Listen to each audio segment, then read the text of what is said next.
Good evening, everyone, and welcome here to the Performance Link GT3 Cup here live on the Performance Link channel. So we go back to round number 9 again tonight to the FUJI Raceway Speedway track. Obviously, I had a bit of Iracing technical difficulties last time out, but hopefully tonight we will be all good to go here. But after what was an excellent round at Interlagos out in Brazil, extremely hot temperatures, relatively cooler here tonight, 22 degrees coming into the early evening in Fuji, so the drivers won't have the same issues that they had out in Interlagos. But what was an exceptional race, certainly for Patrick Thompson, our first Pro-Am winner in an hour-long race. We've had Michael Hooper do it in the endurance race, but certainly a first for the hour-long race, and good to see him getting back on standards again after what was probably about 2 or 3 poor rounds in Patrick's estimations. But my name is Andy Thompson. I am joined as always by Mr. Dave Whitehouse alongside me. Dave, welcome to the booth. Obviously we had a really good round at Interlagos and now we're here back at Fuji Raceway, and hopefully it should go a lot better than it did last time. Yeah, good evening everybody. Here we are in the shadow of Mount Fuji. What a circuit it is.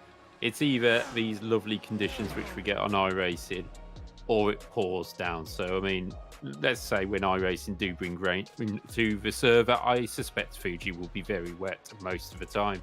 But we've got lovely conditions here. It's a shame it didn't go our way before with Fuji, but we're back again. We wanted to fit it into the calendar. So here we are, and the drivers have just got... What a challenge it is. You know, we've got sweeping corners around the back and then that long straight, but then almost a, could say, Monaco-esque final sector, which compared to what the rest of the circuit is like. Yeah, 100%. But before we have a look round the track, let's have a look at the championship standing. Well, this is the penultimate round currently that we're in. If we look at the pro standings, Scott Moak sits out on top again, 213 points. Second place is Aaron Powell, 193, with Thomas Cope on 184. Probably eager to make up for the last 2 rounds where probably poor results from his sort of standards. Arish Romantis there in 4th, Kim Andre Buchan in 5th, Nikolai Frayne after coming on strong in the last, probably since Daytona, has really started to come on strong. And then Jakob Behrens, you know, after a great podium 2 races ago in Spa, and then basically in Interlagos got second overall, 4th, second overall in the pro standings, but 4th overall, is really starting to enjoy that Ford. And you probably never heard anybody say that they're actually enjoying the Ford, but I think he's secretly enjoying it. But still permutations there, a lot of permutations. Yeah, and we go to the Pro-Ams where Michael Hooper leads the way and has a nice little lead over Patrick Thompson. You know, these championships can't quite be sealed here, but they can almost be.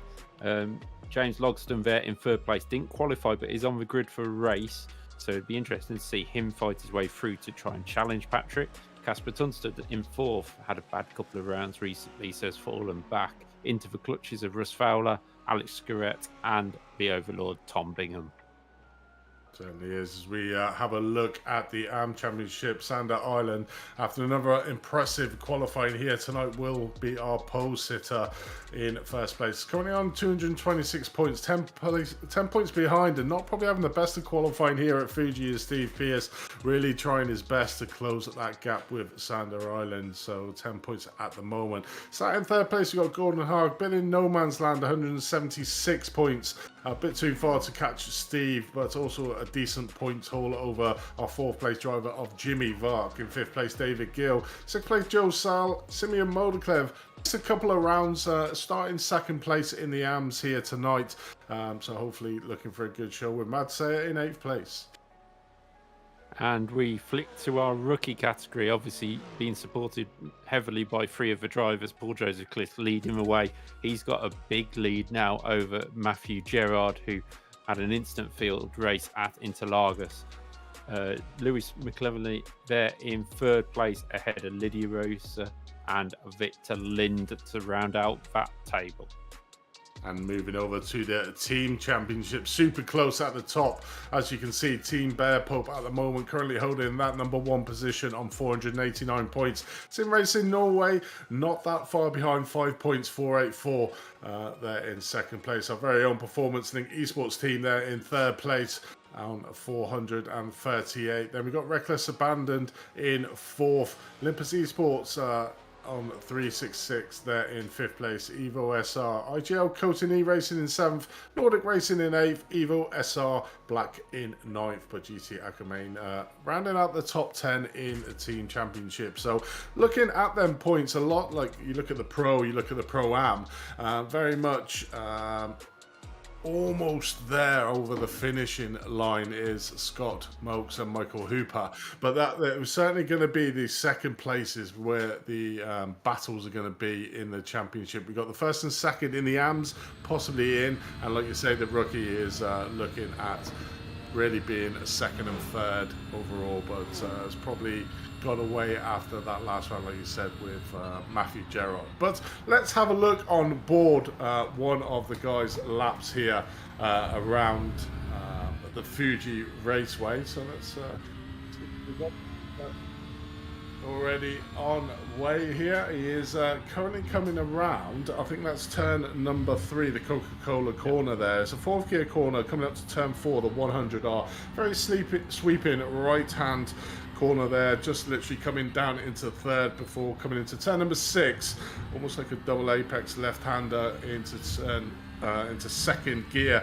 Very fast out here through turn numbers 8 and 9 through the 300R, coming up to the very tight, like Monaco-esque, as they put it, section of the track from turn 10. Very tight right-hander coming all the way down to first gear through turn 11 and 12. Really got to hug these corners. Going to be extremely hard for the drivers to manage to overtake. Coming up into 13 again, the sweeping right-hander.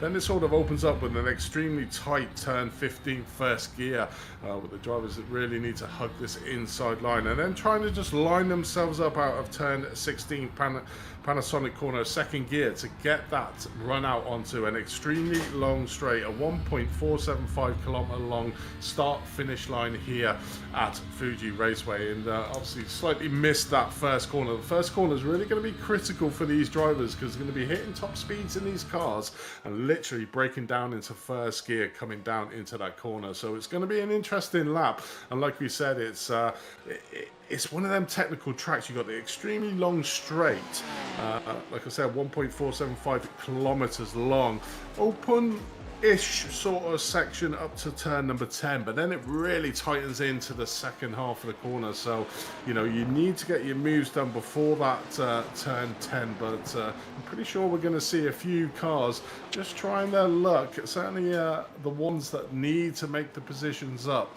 in this hour-long race. All the cars are on fixed setups, so there's no advantages over each of the different cars having individual setups. So pretty much a level playing field out there. And sort of thinking about the cars here, we're at altitude, and we saw last time out Patrick Thompson drive that BMW altitude to perfection. So I wonder if we're going to see another dominating display from the BMW drivers. Don't have any BMW drivers in the Pro category, but certainly do in that Pro-Am and the Am categories. So Steve Pearce may be trying to get the best out of that BMW and use the height advantage and the altitude advantage very much in his favor, because he's starting a little bit further back in the grid than we normally expect him. So does have to try and overtake Patrick Thompson for that battle for the second place in the Pro-Am. But it's going to be an interesting race, hour long, and we've also got the pit stop. So,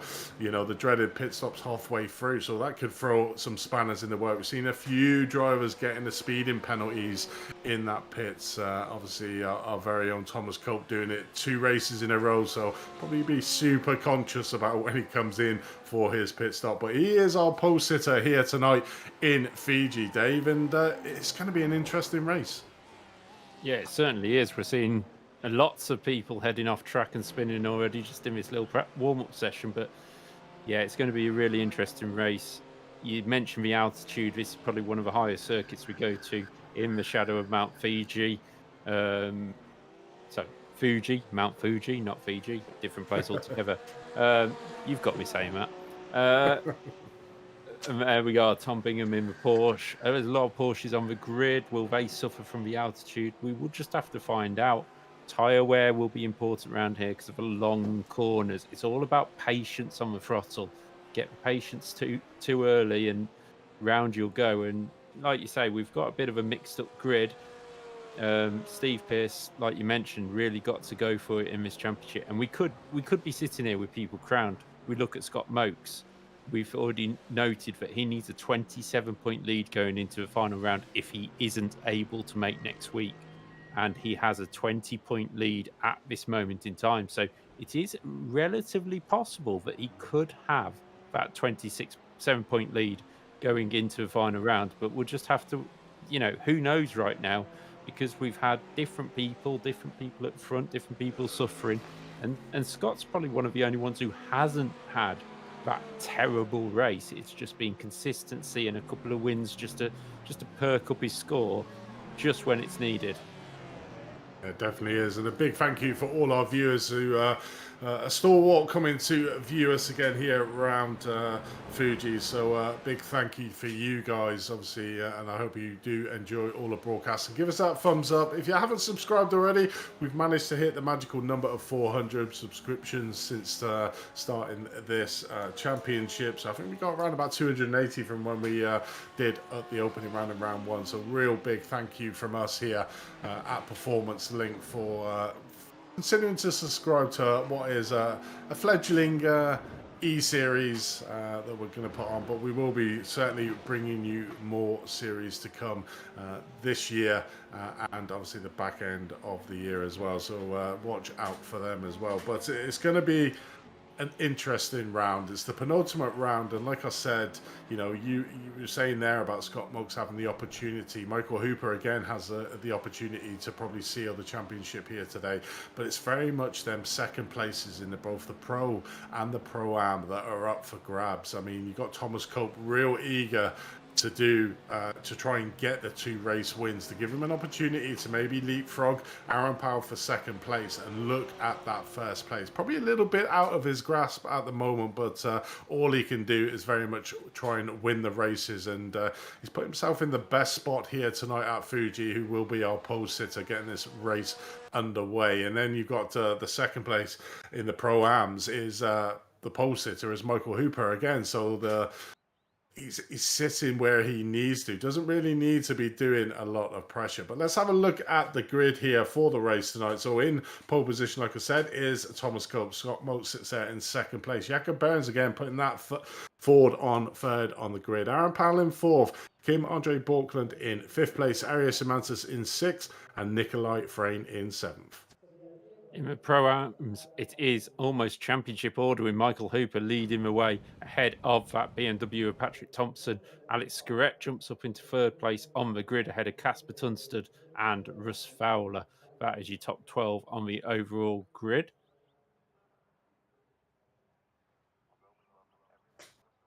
Tom Bingham there is sat in 13th at the moment on the grid, with James Logsdon in 14th, with Michael Cody in 16th. On top of the AMs, we have Sander Island in first place, Simeon Motorclev in second, Thomas Asfag after his great win out in Interlagos in third, Gordon Hag in fourth. In 20th position on thing is Steve Pearce. In 21st is Oddvid Bredvik.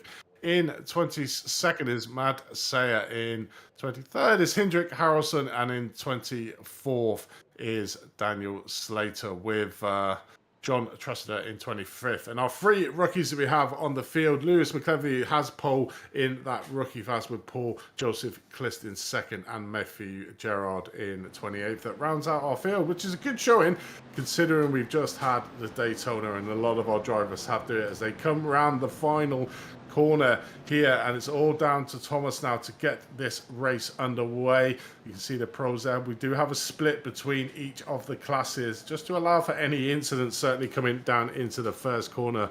As you see, Thomas there really backing up the pro field before he gets on the power, and Scott Mokes just needs to be aware when he does. Probably Jakob Burns is in the right position here, right behind the the leader be able to try and leapfrog Scott Mokes into that first corner, but still not underway. Literally, Thomas going all the way to the line, an extremely long straight, and there he goes. What a great start there from Thomas Cope. Really caught the other two napping. Scott managing to keep that second place, but Jakob Behrens is alongside him there on the track as he come down here into turn number 1. Looks like Jakob Behrens has managed to get that position there, but that Porsche just breaking that little bit later, coming around the outside. Very clean there as we look back, further back, and back into the Pro-Ams. We got Michael Hoopla managing to again get a slight little lead over Patrick Thompson. Still in second place, Casper Tunstall in third, Alexander Skret in fourth, and Tom Bingham fighting his teammate alongside him as we look further back in the Ams, and Sander Island gets that underway. Simeon Modeklev sort of almost caught, almost on the same par with him, but both teammates probably all telling him, as the three teammates there from Sim Racing Norway all side by side going into the first corner, and we're looking further back to the AMS. Michael Hoover, Matthew Gerard there just making a move on Paul Joseph Clist, managed to get that move done to get that second place overall in that rookie class. You can see him super close to the AMS, literally let them come a little bit closer, so it's not just them three out on their own race, and they've got a little bit of competition up front in the AMS. But looking back at the front of the field, Thomas Cope, we've seen this before. He's managed to get a jump start. Jakob Behrens has managed to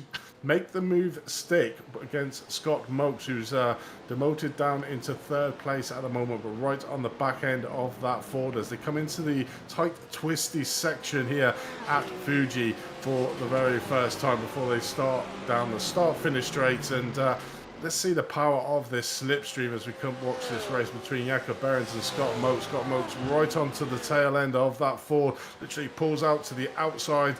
Jakob Behrens just covering off the inside here into turn number 1. Literally, going side by side. Just don't think of it. Scott Mokes. Oh, lovely cut back there. Scott Mokes get that second place. That is a classic cut back there move, and manages to secure that. But Thomas Cope at the moment is still just extending that lead, 1.8 seconds ahead now of Scott Mokes in second place. So got a little bit of advantage, Dave. Yeah, exactly. And perfect by Scott Mokes. Just kept, Jakob wanted to move back across thinking Scott would be on the racing line, and he wasn't. He was keeping Jakob towards the inside. He braked off the dirty line, and that was the issue for Jakob Behrens. And we could see Casper Tunstall's had a brilliant start in the Pro-Ams up into second place, and it is still the Norwegians up in front at the Anfield. But Steve Pearce has made his way past last time's winner and Ferrari driver Thomas Asphaug. Sorry. I spoke to him in the driver's briefing, and him and his family have had quite a laugh at how we pronounce his name, and it's been many different ways over the season, but it's Asphaug, so we will get that right as we go through the season. Well, it's nearly the end. Through the season, we're at the tail end, aren't we? Well, we'll just call him Thomas. Anyway, but Lewis is leading the rookies, but certainly back at the front, there's a right fight on. Kim Andre Borkland has just got past one of the Mercedes further back, and this is Matt Church, who is coming around the twisty part, just on the throttle too quickly, maybe. We'll just see as he's just up behind Thomas at this. Oh no, it's not Thomas, but yeah. Too much speed on entry, and rejoins into Paul Kliss, and let's hope there's not too much damage between them. I think Mads just didn't realise the cars were too close. There's a couple of cars actually a bit further back as well.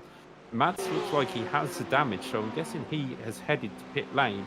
But Paul Joseph Klisk has continued on, so things should be all right for Paul at this time. Daniel Slater is further back, and this is Kim Andre Borkland having a good battle with Arias Yaumantis. And is it a similar move up into the same corner by Kim Andre? No, it's a lovely. Oh, yes, it is. And he actually catches the back of Arias Yaumantis, and they both spin out. Kim Andre will, by the looks of this, allows Arias to get back going again, but actually passes him into the final corner. But Arias will probably have the speed down the straight, because he'll get the run out, and that Mercedes has a little bit of grunt down that straight. And Kim's a fair driver, so we'll probably just lift out and allow Arias to carry on, but they've managed to stay ahead excuse me, of the Pro-Am field, who's a bit further back, where Michael Hooper and Casper Tunstall is piling on the pressure with Patrick Thompson. So there's a real close battle there, because Casper missed a round, didn't have a great round last time, just coming back from Dubai the same day as the round, but he looks well and truly on it this time. And Patrick Thompson, the winner in Interlagos, is really having to fight it. And Nikolai Frane is in the pits. So yeah, must have had an incident there. Yeah, a bit of damage maybe for Nikolai Frane, or, well, it can't be a drive-through or anything. So, yeah, it's in the pit box. So Nikolai Frane, the luck is just not going for the Dane this season. No, it certainly is. He's certainly shown glimpses. He's actually changing his tyres, so a very strange pit stop here. Doesn't look like a lot of damage, but obviously if he did have damage, that would have been done or fixed instantaneously with his fast repair. But Thomas Cope out front is currently 3.2 seconds ahead of Scott Moak. Jakob Behrens in third place, only 0.4 of a second behind him, with Aaron Powell, as always, just clinging on to the back end of the front runners, as we're looking at Casper Tungsten at the moment. Like you mentioned, has had a cracking start to this race. Currently put under a lot of pressure from his teammate there, Patrick Thompson, in P9 at the moment. But certainly interesting. But this is certainly the part of the circuit that have caught quite a few drivers out. Turn number 15, that tight first gear left-hander, before they come out of it onto the, so as they're coming up to this corner here. So it just goes out wide as we're watching James Logston, who's not at the best of start. Maybe Fuji is not the track for James at the moment, but languishing down there in 13th at the moment. P7 in class behind the very own Tom Bingham, but certainly doesn't want to keep his car there at the moment, as he's fighting out with Patrick Thompson for that second place in the Pro-Am Championship. But it is an hour-long race. We're only 6.5, nearly 7 minutes into this race here. So still plenty of time for positions to be held as we watch back to the front. Jakob Behrens just holding off, or getting past again Scott Moakes. So Scott Moakes just struggling on the first part of this track, and sort of comes back later on. I mean, that Ford, we know, has got very much a lot of grunt on the straight, so maybe that's where he's able to make that Ford really pay against the Porsche down that extremely long start-finish way. But Jakob Behrens currently in a battle with Scott at the moment, but what they're doing is they're just letting Thomas Cope get off in the distance. We literally saw a glimpse of him there in the corner. 4.5 seconds is a lead. Now Thomas just needs to be aware of this lead he does have, and maybe not push it as much as he has done in previous rounds, because we saw that out in Interlagos. He had the same amount of gap ahead of the rest of the field, but made a slight mistake that literally ate all that lead away. So just needs to keep on it. But I'm pretty sure Thomas, after having a relatively easy Daytona weekend, should be back on the pace. 4.8 seconds ahead of this battle we're currently watching on screen between Jakob Behrens, Scott Moakes, and just in the background there we can see Aaron Powell, our current second place in the pro category. So going to be an interesting race between these two at the moment. But that Ford again, and Jakob Behrens is doing an exceptional job. But looking further back, Michael Hooper has got a 2.7 second lead over his second place of Casper Tunstall there. So after we were talking last week, where it doesn't really need to be doing a lot, as decided, you know, for the team championship, because we saw how close Team Bearpope was, or the second place team was to Team Bearpope. He's really doing this probably a lot more for the team than his championship at the moment, because he's got that much of a lead in that Pro-Am field. But looking further back to the AMs, Thomas Asfag is in 19th position, so in a bit of a battle with Simeon Motorclev, who did start this race in second place. Currently in third, Gordon Haig managed to get past him up into second place overall. Sander Island out in front, but obviously the story there is Steve Pearce really needs to make sure that he tries to beat Sander Island here tonight to give him any sort of fighting chance out at Le Mans next week, to try and take that championship. So at the moment, Steve's struggling a little bit to try and get them positions, but still close enough to be able to make a move later on in this race. Yeah, exactly. As Michael Hooper makes his way past Arias Mantis, but Steve Pearce is certainly needing to start making some moves in this race because that championship lead is, or that championship challenge could disappear here tonight if he doesn't. I mean, the AM category, luckily, as John Tresder goes to a spin, that seems to be the corner for everybody here tonight.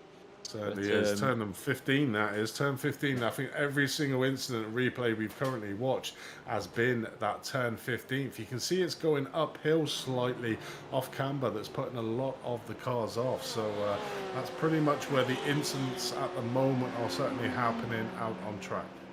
yeah, Arias Mantis in the pits as well. So he's gone in for that repair job after the contact he received early on. So be interesting to see what happens there, because he won't be able to make the end on that stop. So that moves the Pro-Am field up to the top 6, as Steve Pearce is now being challenged by Thomas Ashford-Halg, and he is up the inside, and that Ferrari is quick and could become a championship spoiler here today. Really putting Steve on the back foot there. Lewis McCleverly still leading the rookie field, but back at the front in that battle with Scott Mokes, Jakob Behrens and Aaron Powell. Casper Tunstad is now having to defend from Patrick Thompson down to the chicane, and Thompson is through. I wonder if that was Thompson's got the championship for second place to battle with, and James Logston, because he missed qualifying, is a bit further back. I've just noticed Tom Bingham has fallen down a little bit behind Michael Cody now, so the mistake there for Bingham has not helped his race. But yeah, back up the front, Jakob Behrens is holding off Scott Mokes, but Scott Mokes only needs to watch Aaron Powell. Tom Cope can disappear into the distance. Tom Cope is third in the championship. This result, as it stands now, would extend the lead for Mokes, not by what he needs, but better than nothing. A little bit of an extension here or there would just put the pressure on somebody like Aaron Powell to have to win in Le Mans to take this pro title, even if Scott Mokes can't make it. Now, for those who don't know, Scott has an operation on his shoulder coming up. He doesn't know if he can race in Le Mans. It's difficult enough with two hours to do instead of one, and then obviously the extra points for the victories. But Scott does have an 18-point drop score in his back pocket to sort of say, I've got this, I can keep this going, as Sandra Ireland makes his way past Tom Bingham as well. But Scott just needs to keep Aaron in check. And we've seen from Scott, he's very methodical about his racing. He thinks about it, he takes his time, and he normally comes into a race in the second half. Thomas Cope, we've seen pull away, make mistakes before. And we all know Thomas is looking for, he's not looking for a hat-trick of speeding penalties in the pit lane this time. So after getting one in Red Bull Ring and one last time out, Scott Mokes looks to the inside of the final corner. He doesn't get the run out, and that allows Jakob Behrens to start to pull away again.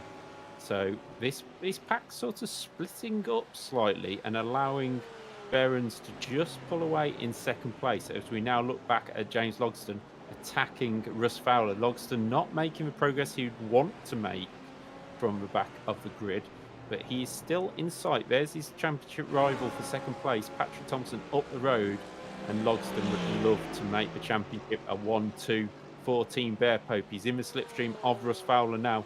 That Mercedes does have some grunt, but the Porsche is coming alongside him as they go across the start-finish line and a grid hatchins, and it's going to be the latest of late breakers. Who's going to get it right down into the fastest braking area of the circuit?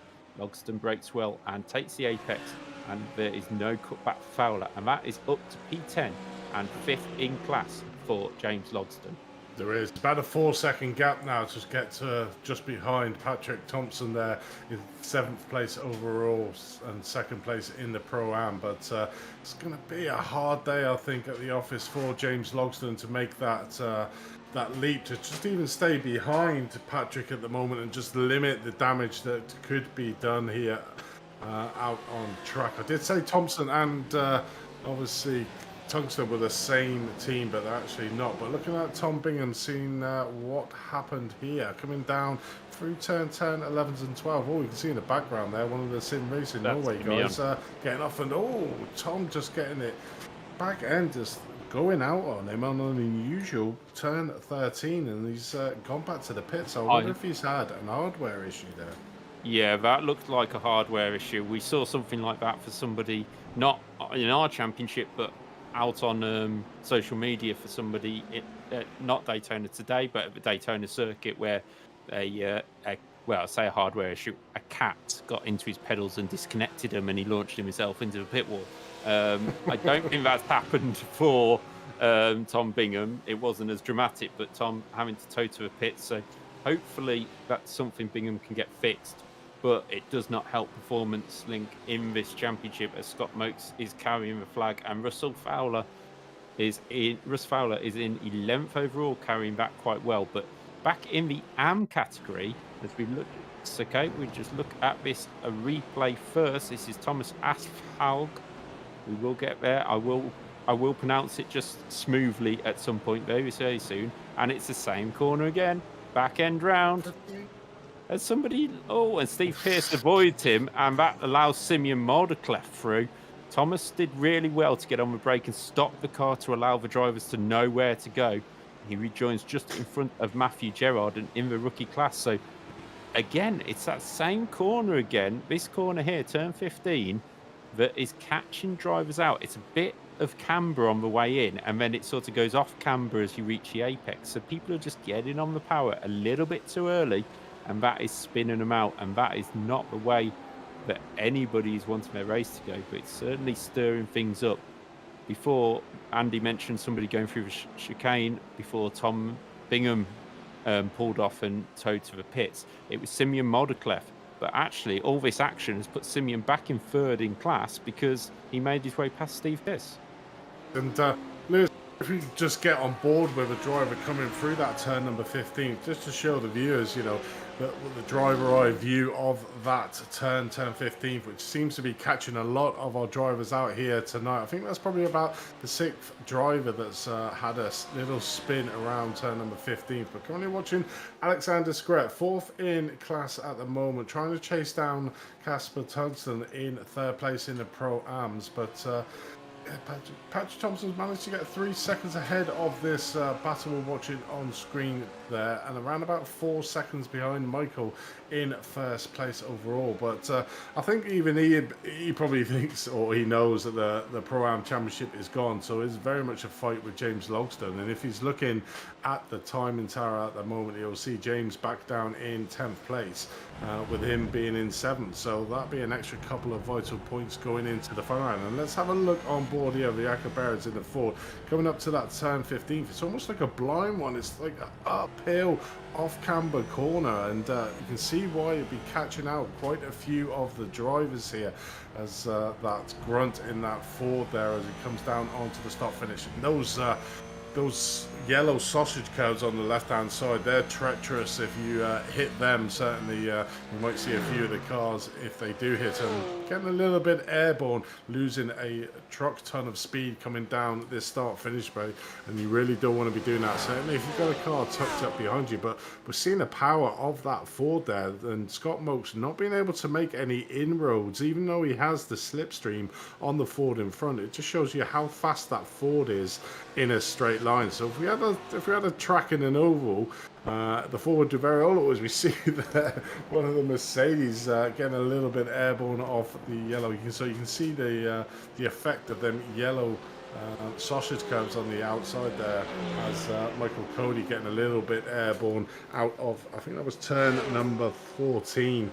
We just saw there from Michael Cody. But Simeon Moldeclef just trying to make his way back up. Obviously started here tonight 2nd on the grid. Had a little bit of loss there, but now finds himself back in 3rd place. Around about 2 seconds behind Gordon Haig in P13, 2nd in class. But Sander Island at the moment has a 2-second advantage over Gordon Haig for that battle out in front, and his closest rival Steve Pearce there back down in P16, fourth in class at the moment, not where he wanted to be here tonight, but still only 19 minutes into an hour-long race, and as we've seen, that turn 15 can catch anyone out, so you never know, James may be able to, as we see another one get that turn completely wrong. I'm just looking at the timing tower who it is. I think it's Gordon Haig.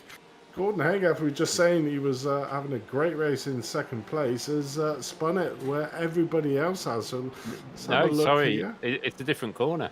That's yeah. This is the switch down towards the chicane. Oh, it is. So nearly rejoined, but managed to get the brakes on it. And I was just about to say when that happened that Sim Racing Norway were looking at a 1-2-3 with Sander Island winning, which was perfect for their championship, and that has been thrown away. So in the end, Simeon Maldaclef is back into second in class and is now probably tasked with the job of just keeping Steve Pearce behind and trying to get second overall, as we now look at Daniel Slater, who's just gone a lap down to that's Paul Joseph Cliss just ahead of him. The two Olympus Porsches, they need a little flash or something just to show the difference between I know we've got the win. The wheels are different. Okay, yeah. Well, unless it's side on, I can't see that. But looking at the timing tower, obviously Mads we saw pit, Yarmantis we saw pit. Tom Bingham is out by the looks of this, so I'm not sure what's happened to Tom out there on the circuit. But yeah, not ideal. But Lewis McCleverly now moves his way past Thomas Aschhaug and into 17th overall. A great job by the Porsche driver. He hasn't had the best of runs lately, and if he really wanted to try and get first or second in the championship, he really had to perform here with a win and hope for other luck to go his way. You know, the drivers, if they're 3 laps down on the leader of their class or retire from the race, obviously they do not get any points. So that's sort of Lewis's hope at the moment, even though he wouldn't wish bad on his rivals. He does need that kind of luck to mount a championship challenge at Le Mans next week. But mixing it with the AM category straight away, Gordon Haug just ahead of him, and Michael Cody, who's the Pro-Am, I'm not going to say back marker, but last of the Pro-Ams in the top 22 at this moment in time. And the class is sort of keeping themselves to themselves in terms of the whole race. Michael Hooper hasn't caught the back of Kim Andre Borkland at all. And he just seems to be controlling the pace of the Pro-Ams. Well, just about clear of Patrick Thompson and Casper Tunstad. The gap back to Alex Scarrett, who's dropped back a little bit. As you can now see, one of our biggest movers has been, I think that was Michael Cody, who has moved up 6 places. No, Steve Pearce, who has moved up 6 places. So a great move by him. And Matthew Gerard has also moved up, even though he just loses position to Orvid Bredvik. So some great drives so far through the field, but at the moment Michael Hooper is looking controlling at the front, and you can all but say seals this Pro-Am championship if he wins here today. Yeah, he certainly would. But we're 23 minutes into this hour-long race. So let's have a rundown quickly of the top 10. Thomas Cope still managing to stay out front and just extending that lead at the moment. 8.3 seconds ahead of Jakob Behrens in second place, who has managed to get away from Scott Mokes slightly to the tune of about 1.5 seconds. Is that Ford over Scott Mokes in third. Aaron Powell just behind, around about 1.2 seconds behind Scott Mokes for fourth place overall. And Kim Andre Bortland just a little bit off the pace there, around about 10 seconds behind Aaron Powell, in a bit of no man's land at the moment, but is just able to churn out the laps here. Michael Hooper is the first of the Pro-Am in P6, 4 seconds behind Kim Andre Bortland there, and around about 6 seconds ahead of Patrick Thompson in second here in P7th overall. In P8 we got Casper Tunstad, who's had a great start to this race, currently around about 5 seconds behind Patrick Thompson. So a little bit of spacing now between P5 and all the way down to P8. Alexander Scaret just trying to chase down Casper there in the Audi in P9. Probably the closest battle in that top 10 at the moment. James Logden in 10th place, managed to get past Ross Fowler and really trying to put the hammer down to close down that gap to Alexander Scaret. And at the moment, he's certainly got the pace. I think his last lap was around about 0.4 of a second faster than Alexander Scaret, and near enough a second lap faster than Casper Tungsten, who's currently in P8. So making good inroads is James Logston at the moment, and to really mitigate any massive point advantage that Patrick could have over him, he just needs to get past Alexander Scaret and Casper Tungsten at the moment, but 5 seconds behind Patrick Thompson at the moment. Sander Highland doing a great job, leading from the start of this race, and then has a 5-second cushion over his teammate Moldeclev in second place in that battle. With Steve Pearce has managed to get back on track in this race, currently up into P3 in the AMS. Maybe some misfortunes from other, like Gordon Haig having that slight spin there just behind him in P15, but Steve needs a little bit of luck out here. But what is great is these rookies at the moment. Lewis McCleveny is leading the rookie class, up 8 places from where he started in P18th. Same with Matthew Gerard, up 8 places as well in P20th, second place in that rookie class. And then Paul Joseph Clist just languishing a little bit behind the front 2 runners in the rookie class after that slight little earlier incident on the, I think it was the opening lap that he got sort of tagged with. So at the moment, Paul can't even get his 0x that he is quite famous for doing to pick up that extra point. Would have picked up a 4x for that slight incident. So really, but he's got a decent lead in that championship. So won't really dent him, and 100% he's been round every single round so far as Paul Joseph Clist. So pretty sure 100% he will be here for Le Mans next week for pretty much what will be a race around Le Mans for 2 hours, and as long as he can stay within them 3 laps, we'll pretty much seal up the championship overall. But there we have, as we do have our first pit stop for the front runners, and that is Scott Mokes.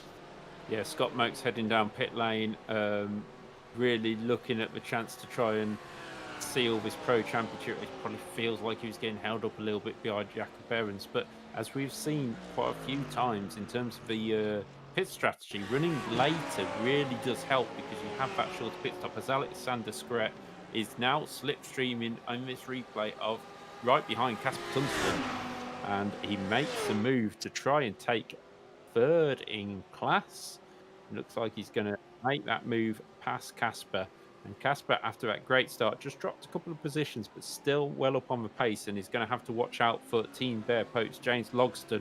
And maybe he could do Patrick Thompson a little bit of a favour by holding him back. But Casper has his own eyes on trying to get 3rd place back off the Audi of Alex Scaret.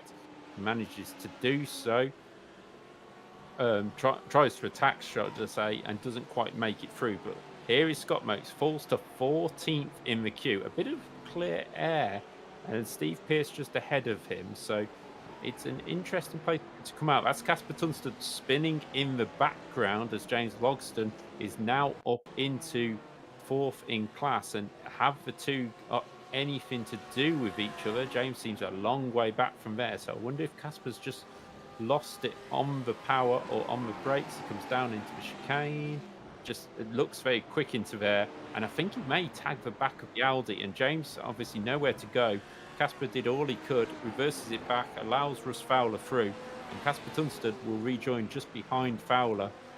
Yeah, not ideal. I think he just took too much speeding, caught the car in front, spun him round. As we now look at James Logston, no damage seriously to the front of his car. Tungsten heads for, is that Tungsten is heading for pit lane, it looks like. So he will be trying to probably cool them tyres down with a quick pit stop, as Lewis McClevely now looks at the back of Thomas Ashfall, who we You're just trying to make me say it a lot, aren't you, Lewis? That's what it is. Uh, Perhaps in my pronunciation of it, but Lewis is now looking to the inside. He makes a move on Ferrari, and the rookie leader is now up to 15th in the table, and a real strong drive. We're obviously missing a few drivers here tonight, but that does not take anything away from it. We do kind of understand with the Daytona 24 only a few hours ago. Some drivers do have to commit to other things, but we still have a huge grid here at Fuji, and Lewis McClovely is working his way through it, and he's up into 15th, but with his rival Matthew Gerard in 18th and Paul Joseph Cliss in 21st. So the rookies really coming through this field, especially with the pit stops, and it'll be interesting to see if they can hang on to it. But a little further ahead, this is Madsur. Sorry, this is behind. Madsur looking at Hendrik Hausen for what is one of the last positions on the track. Casper Tunstall's still in pit lane at this moment in time, so he will fall to the back of the field. Nikolai Frayne is out according to the timing, so it'd be interesting to see whether that's just a tow or whether he will return. But that will be disappointing for Frayne, who's been in a real vein of form in terms of his pace.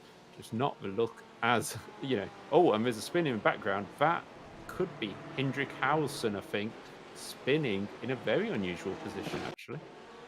Definitely is. It is Hendrik Hausen indeed. Let's see what happens to him coming up here. Tuck up behind the back of Madsur. Literally, that's what I'm on about them outside. Oh, it's a team bear pop there. I think that was Michael Hooper. It's nearly getting caught up in it, but it just shows how treacherous just going slightly offline around this track is and hitting them bumps on the outside, how much you can unsettle the car. And there's another spinner to add to the ever-growing list of spinning cars around here. Normally around turn number 15 that we're watching Steve coming up to now, but there seems to be other parts of the track now that people are starting to spin. I mean, you sort of expect to come around maybe turn number 3, coming into turn number 6. They're low gears, corners from what would be a fourth gear going into it, so getting it slightly wrong. Steve Pearce going uber defensive here. I'm not sure why he's doing that with Scott, to be fair. I think Scott probably a little bit too quick. Yeah, sorry to interrupt. I think Steve just went deep into the chicane and didn't really have much of a choice of the line he had, and didn't want to be unpredictable to Mokes, because he knew Mokes would just, because after the chicane he just waved him through, and he's just staying ahead of Gordon Haug, who's on his recovery drive to try and make it a Sim Racing Norway 1, 2, 3, and he's looking very strong for it. They must have put the practice into this event, but Scott Mokes now up into 12th place. That early pit stop, I wonder if he maybe got a little bit of front end damage maybe behind Jakob and wanted to get that fixed because he felt he was losing a bit of speed. I don't know. Just nobody else seems to have pitted that early from that far up, so I'm just being hypothetical, but maybe he just wanted the space. I think it probably was. At the end of the day, he was in third place, losing a bit of time to Jakob, so probably just trying something a little bit different than the rest of the field to see if he can make that undercut on the front runners. But you can see there the lead that Thomas Cope has literally just come over the start finish. It's literally half, maybe 3/4 of that start finish straight is the lead that Thomas Cope has over Jakob Berens.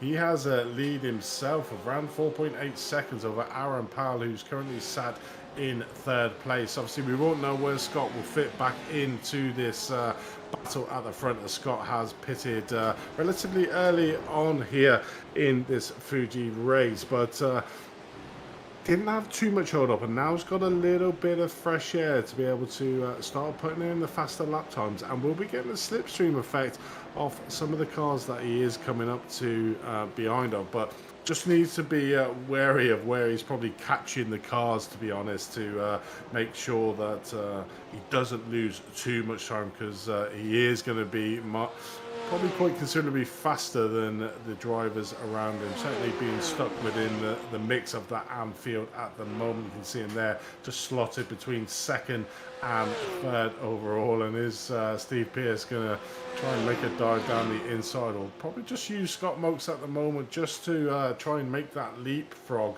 up to Simeon Motorclev. There's a 3.6 second gap at the moment between Scott Mokes and Motorclev, and so you can see Steve Pearce there just behind Scott, with Gordon Haig as well following in this pro train that Scott is providing for Steve Pearce and Gordon Haig in first team and fourth team to try and close down that gap to Simeon Motorclev in 11th place and second place in that AM championship. And the gap has come down. You can see it coming down all the time, just over 3 seconds, as we join back with Alexander Scaret, who now has James Logston for a bit of company. Yeah, James Logston really pushing in. Aaron Powell hits the pit lane, so this is crucial for the championship.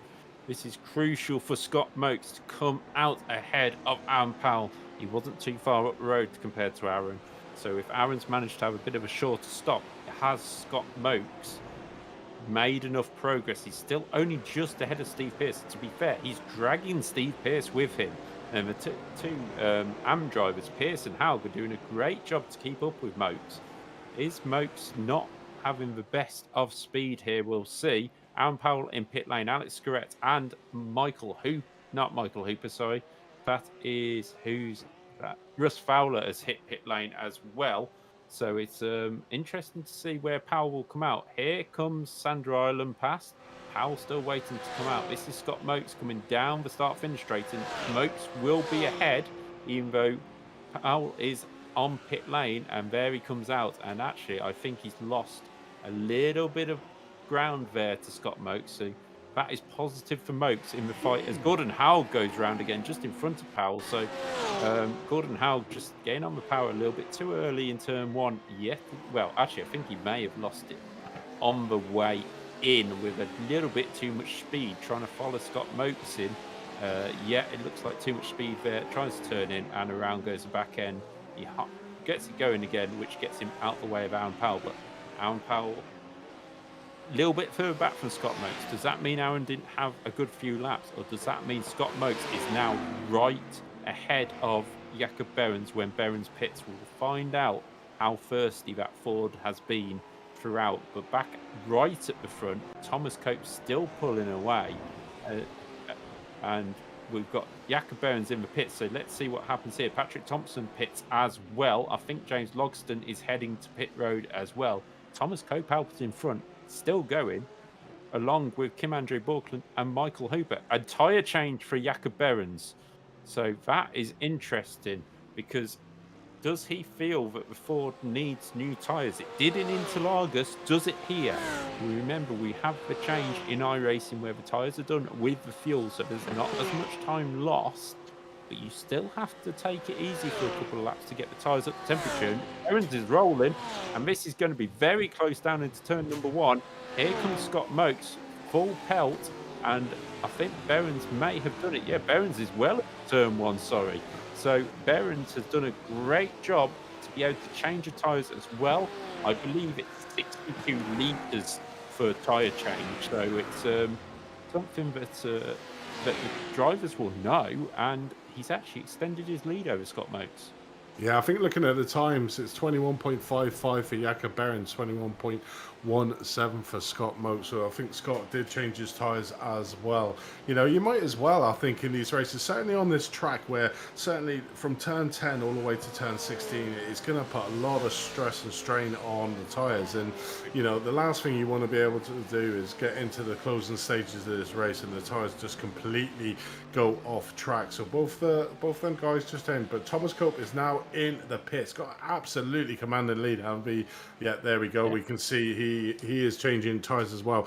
Hardly surprising considering the lead that he did have over second place. Commander Bortland has also come into pit lane, as well as our Pro-Am leader Michael Hooper there. James Logston comes into the pits as well. So it's going to be interesting to see now because Patrick has already pitted the lap before if the Patrick can get in. So it's going to be interesting. Thomas Cope comes out there well in the lead of this race still. Kim Andre Bortland in the pits, Michael Hooper in the pits. James Logsdon is still in the pits at the moment. So it's going to be interesting to see himself and Patrick Thompson of what happens there. Still in the pits, still stopped. At the moment, looks like a majority of drivers are changing their tyres here at Fuji. Makes all sense. And Jakob Behrens has got them tyres probably back up to temperature. Scott would have closed that gap down. You can see the gap there between himself and Jakob Behrens. 1.7 seconds is the gap between Behrens and Moakes for first and second overall. I mean, it was around about 2.2, so Scott has managed to claw some of the timing back during that undercut in the pits over Jakob, but still got a thing here. Sorry to interrupt, but big news in Pro-Am. Michael Hooper has only just left for pits. Has he got a pit lane speeding penalty? It looks like he possibly has, because he's fallen to 5th overall in Pro-Am. Like we said, he's got a big lead. It's not the most important, but he could have sealed it here quite easily with a victory, I think, and he's thrown that away. So Patrick Thompson and the driver of his life at the moment, James Logsdon, up into second place, and this is Michael Hooper coming into the pit lane. So I think he's picked up a penalty, and we'll know that from the pit stop times very, very soon. Here we go. We'll see how much he attacks the pit. There's a little chicane actually as well into pit lane, so it's very hard to attack it too difficultly. But he does go in, and he is on the brakes. That does look like it may have slowed down, so I'm not quite sure. Maybe just slightly over. I can confirm, though, his pit stop was a 1 minute 2 seconds. So I'd imagine that it is a speeding in the pit lane, just not getting that car slow enough to begin with. I'm just looking down the order as well at some of the others. So Paul Joseph Cliss looks like he's joined the 1 minute club as well. His pit stop was a 1 minute 2 seconds. And Casper Tungsten, a 1 minute 49 seconds. So Casper not having the greatest of day here. Doesn't really do a lot to the championship, but that sort of slight mistake to Michael Hooper. He's still there in 5th in class, but what has happened? James Logsdon has just had a cracker of a pit stop again, and then you can see here the battle out on track for P1 in that Pro-Am category. You got Patrick Thompson currently leading there, 12.5 seconds behind Kim Andre Borkland. Then you got this battle we're watching on screen, Alexander Scret and James Logsdon, who are about 1.1 seconds at the moment behind Patrick Thompson. So as long as James can get past here, there could be an opportunity for James, considering at the start of the race he didn't really look on point in that Porsche, has managed to pull it around again in the round of pit stops. Yeah, certainly, and that's Madsha just getting out of the way very nicely for the P2 battle. But actually, near the front, I noticed Kim Andre Borkland almost jumped Aaron Powell, and now he's pressurising Aaron down into turn number 1. This is important for Aaron for every point possible with Scott Moakes just ahead. Kim Andre is trying to get the cut back, and he's done it nicely and will get alongside Aaron Powell. Does he get past down towards turn number 3? Yes, they do call that little kink a turn number 2, and they're still side by side through here. Aaron gives the room, and Kim Andre takes 4th place. And this is seeing an extra point towards Scott Moakes, exactly what he wants to see. And now it's all about control. Going back to that 1 minute club, Michael Hooper, you will be introduced by the Hall of Fame member of the 1 minute club, Tom Cope, who has actually not managed, for the first time in 3 rounds, no pit lane speeding penalty. So well done, Mr. Cope. He knows I say it in jest, but yeah, it's a commanding drive by Cope. It's a drive we expected from him from the start of the season onwards. And, you know, whether it was the expectation, maybe he just wanted to push harder and harder and harder.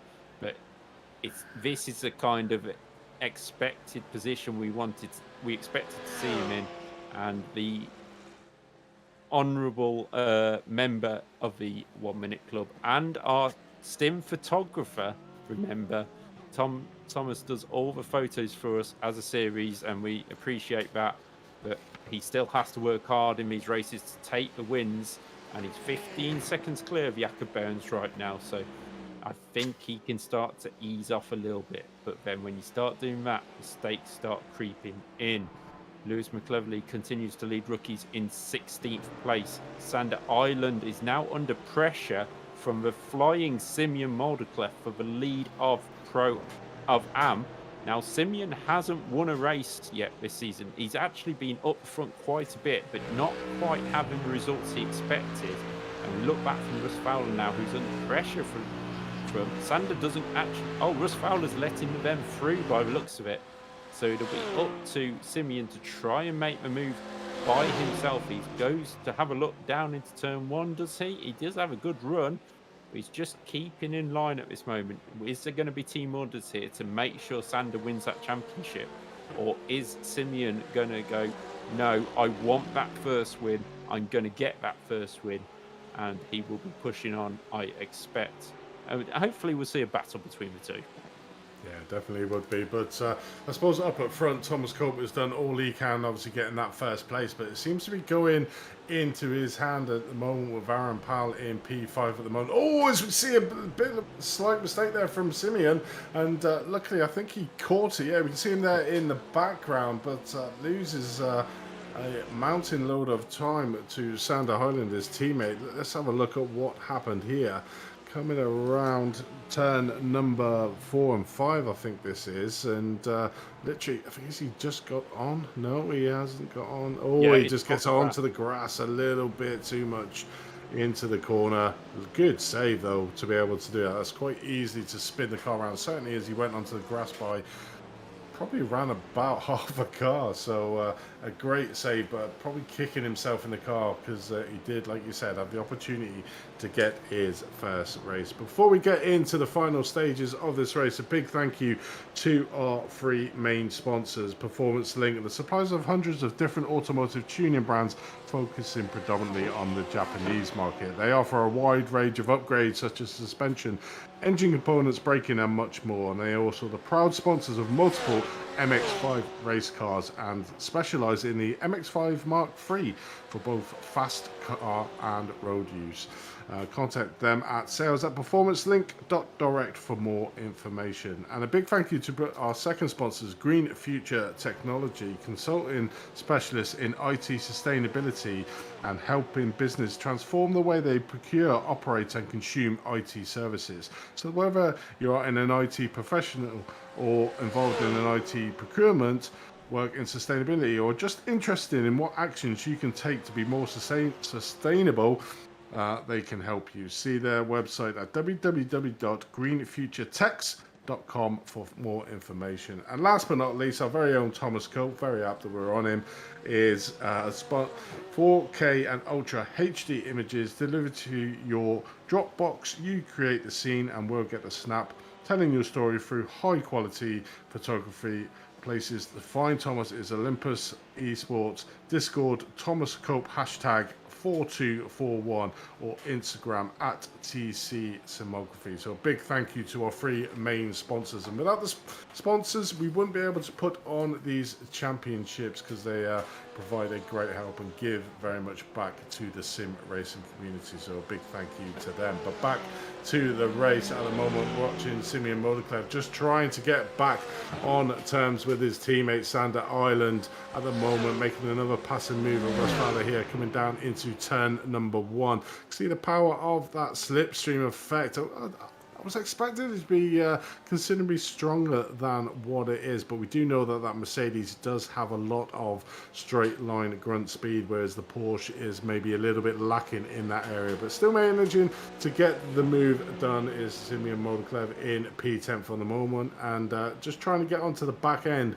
of his teammates as we look further back down the field to the rookie class. And Matthew Gerard's had an excellent race, up 10 places from where he started to P18. So a great day at the office for himself, as well as Lewis, just 2 places in front again, up 10 places from where he started in the field. And we're just looking at the rookies, they pretty much mixing it now with the Pro-Ams categories that these 2 drivers are. So very much the consistency of the 2 rookie drivers is on evident show here. So as Paul Joseph Curtis goes very wide into the chicane and nearly gets caught up. You can see at the back there, I think that's Michael Hooper just going alongside him into the tight twisty section, coming up to the dreaded turn number 15. But probably not the best of rounds here for Paul here at Fuji Raceway. So we're currently getting always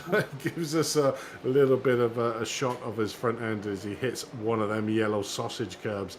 Really done. So illustrating the way I'm not doing that corner. But Paul, like we said, has got a commanding lead in that rookie category, and at the moment he's not even a lap down, so will still score some very valuable points. And it's a bit of a shame, and it's probably a shout out and a call out to all drivers out there that are a bit scared about coming into a league environment. What we've done here is giving you the platform to be able to be competitive within your class and be able to still fight. As we watch again, Paul Joseph Cliss taking a rather trying to do an Evel Knievel jump over the Grand Canyon there, I think, in this Porsche. But yeah, like I was saying, if you feel that you want to get into league racing, then come along and join our Discord that should be in the chat below on this stream, and join the Discord and come and join the field.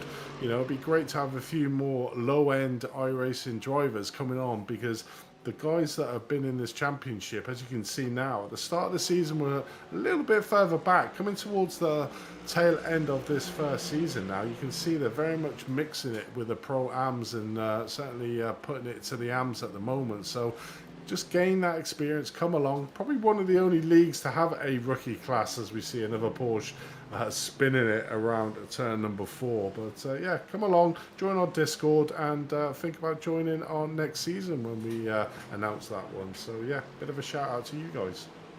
Yeah, I think that may have been Hendrik Halsen looping it round. It's not the first time for Hendrik not having the greatest of run, but this battle in Am, Simeon Molderclef has now re-caught Sander Island. I don't know what Simeon's been on this weekend, but he is absolutely flying. He's had his Valtteri Bottas porridge, and he's probably grown himself a beard if he's going the full Bottas way. And he's all over the back of Sander Island. And this is just so intriguing, because Sander could take the championship with possibly unconfirmed, but pretty much seal it here today. Over Steve Pearce, but Simeon, and confidence for the team as well, if Simeon's got a win under his belt as well, because Sander's the only one in the team who has won races, so there's no difference for the team who wins this, apart from Sander pulls away by a couple of points or Simeon gets his first win. Really intriguing to know what the team might look at here, because Simeon's brainy enough not to just run it as he goes very deep into it. As you say, that could have been the moment that we, that would be going around on Instagram and YouTube for the rest of my life. But yeah, no, it's certainly an interesting one. But this is the point. Simeon could be away and gone in this race, but he's just had. I mean, that's probably the 3rd error we've seen from him in this race, and we spoke to him on the podcast a good few, probably over a month ago now, and he is young, he is learning as he goes along, and his pace is no doubt there. It's just whether he can convert it and gain a first win might just give him that confidence to start converting it and put the whole team in a stronger position, rather than Sander just getting the 2 extra points for the victory. But yeah, it'll be interesting to see what these do, because Simeon is definitely looking a lot quicker at this moment in time. Further ahead, Patrick Thompson continues to lead the Pro-Am field by a good margin. The BMW driver is found found the sweet spot of this BMW right now on how to drive it.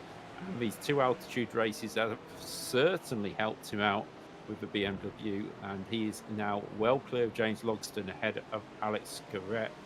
But back in the Pro Am field, Scott Moak still looking at extending that lead by a couple of points. That would leave him with a 22-point lead in the championship. And yeah, could that be enough for him to seal it, whatever happens in the points and a half race?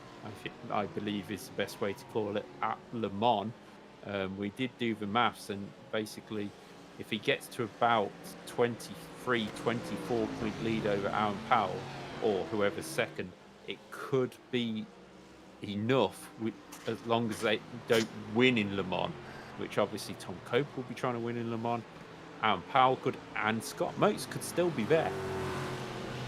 Yeah, I'm sure if there's any way that Scott will be able to race, he will be there, obviously, to try and secure that pro win. I mean, he's well deserving of it. He's been, he had a bit of a turbulent start to the Random Championship. We see here, just looking at this battle for that AM between the two teammates, Sander Island and Simeon Moldeclev. Simeon's sort of like lining him up at the moment. Certainly seems to have the speed over Sander. So it's, like you say, it's going to be interesting to see what Simeon does to be able to make that passing move. But I think at the moment, I think Aaron Powell might actually move down to third place in the championship. Thomas Cope still in first, and he's been given the golden opportunity with Aaron Powell in fifth, and he's 3.7 seconds behind Kin Andre Borgland now in fourth place. So looks like he's almost like giving up the ghost and said, you know what, I'll stick with the fifth place and leave it all out to dry at Le Mans next week out.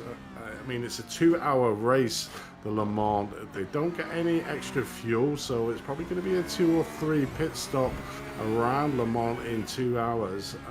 So it's going to be an interesting battle out for the season finale here. And I think, yeah, like you were saying, Scott Moakes, I think any way he possibly can do, he will try to be here for next week. But obviously shoulder surgery, he may have to put his force feedback down to G29 levels to be able to secure a turn in on the corners. But if I can do it with no legs, Scott, then you can do it with one arm, mate. I'm pretty sure you'll sort of find a way. But at the moment, we're coming into the final 5 minutes of this Fuji round. Thomas Cole, 17.3 seconds. Jakob Behrens again in that Ford. This could be his consecutive second place finish in the championship, and I think this will be the highest finishing position for that Ford overall.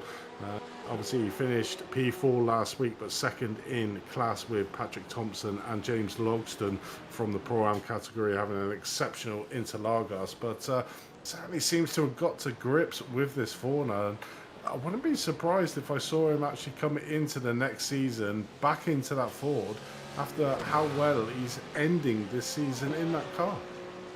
Yeah, it'll all depend on the rules and what he feels most comfortable in, especially, you know, whether it's fixed setup, not fixed setup, you know, your own setups. You know, it will depend on a huge amount of things, and we're probably at least a month or two away from the start of that series, so we'll have to see whether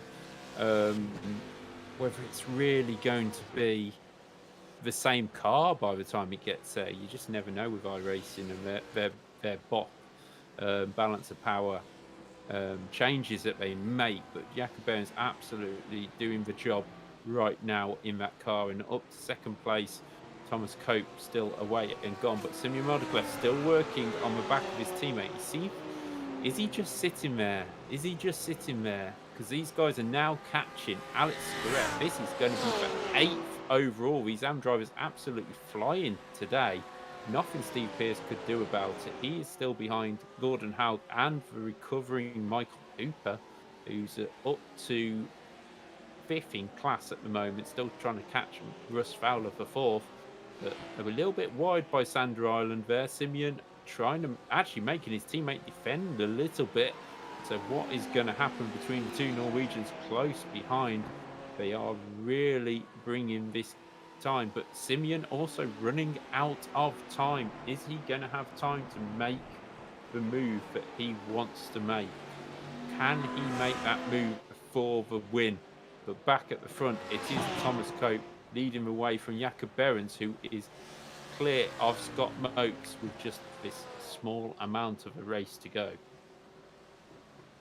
I think the top three, as long as they can keep it on track, touch wood, should pretty much stay the same as we just watched Casper Townsend just trying to make a move there on Michael Cody. Obviously, Casper had a great start to this race, got right up into the field, and then has just unfortunately slipped further down after a slight incident. Saw him have to pit slightly early, so currently in P17, 6th class overall, and that was for position, that passing move that we just watched there. So Casper Thompson trying to get some something back at this race, but it's been a woeful second half for him, and we join back with the AM battle here. I just don't know if Simeon's gonna make that move. I think if there's any other teammate or not his teammate, he would have certainly tried to make a passing move, certainly into turn one. You can see him a little bit squirrely there on the brakes as he was just trying to get the car stopped as we join up with Berwick in 20th position. The other Ferrari out on track at the moment, just trying to make past not for position or anything, but Matthew Gerard, the rookie driver, in front of him in P19th. Then you have that battle in front of him of Michael Cody and Casper Townsend, but a bit far off, 8.4, probably around about 10 seconds back. You can just see him right at the top of your screen there.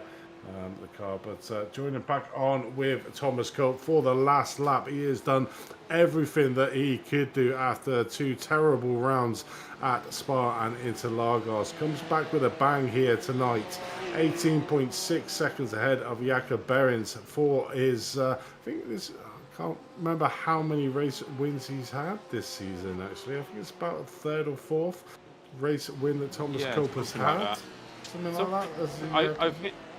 That sounds about familiar, as Cope now comes up behind Lewis McCleverly. And will Lewis just lead out to take the win? Because if Cope passes him before the line, he hasn't got to do that extra lap, even though he will be confirmed as victory, because Thomas Cope will be ahead of all the rest of the rookies. Like Andy says, he has done everything he needed to do. He has put himself in a position where he can still challenge for this championship next time out in Le Mans. And Thomas Cope is going to cross the line here in Fuji for Olympus Esports. He's trying to work out whether he's actually passed the other Porsche. He weaves up the straight, and Thomas Cope wins here in Japan in the shadow of Mount Fuji. And Lewis McCleverly takes the rookie win at the same time. And then we have a long wait down the field for Jakob Behrens to come across the line with Scott Mokes, our championship leader, in third place, it looks like. But we are watching Patrick Thompson, who again has moved his way through. It's a little harder this time in Pro-Am, so there's a 1 minute club entry for Michael Hooper, which allowed Thompson to get away and clear, and Thompson is going to come across the line for his second Pro-Am win in a row. Scott Mokes has crossed the line in third and extends his championship lead over Aaron Powell by 2 points, but this is a battle for the AM lead. Sander Island leading the way. It looks like Simeon is holding station. I kind of feel for Simeon. He's had the pace here to get Sander today, but the team have made the decision, or Simeon's made the decision, to hold station and allow Sander to go for this championship, and he will cross the line.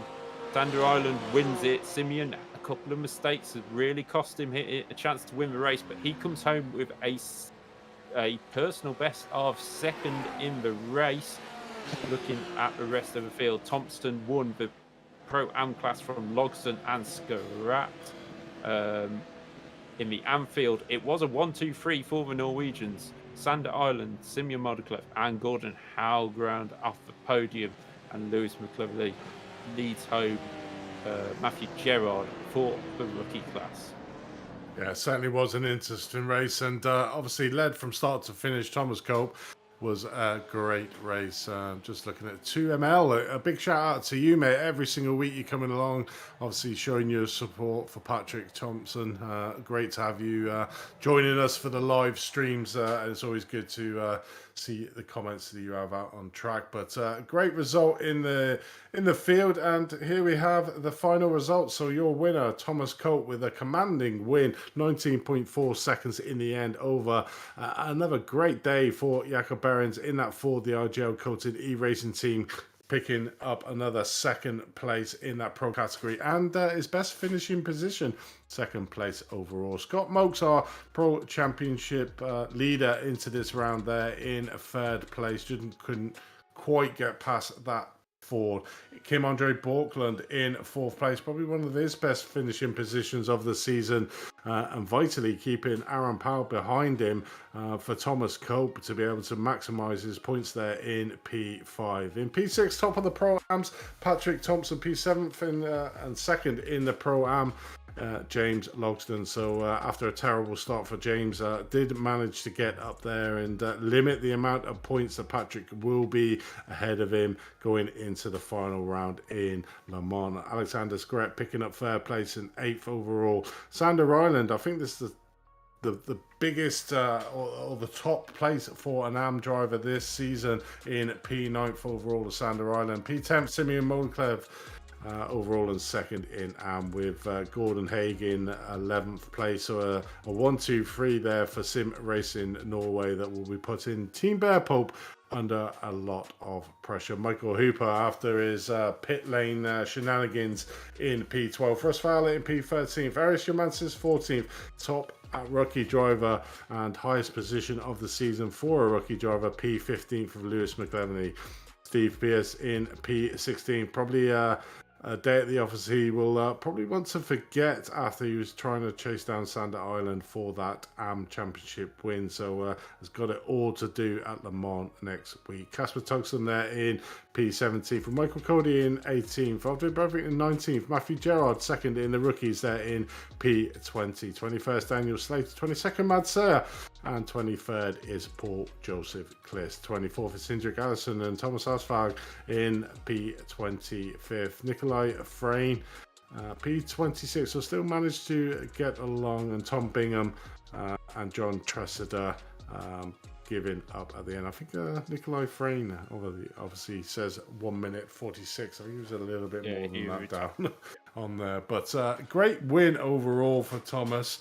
And he is he in the interview? Yes, he is. Yes, he is. Let's bring him in. Our race winner here, Fuji. Thomas, I mean, a great resurgence for you after your last two rounds out, and probably add to your enjoyment is Aaron really struggled in that and only finished P5 in class. So a great points haul for you today.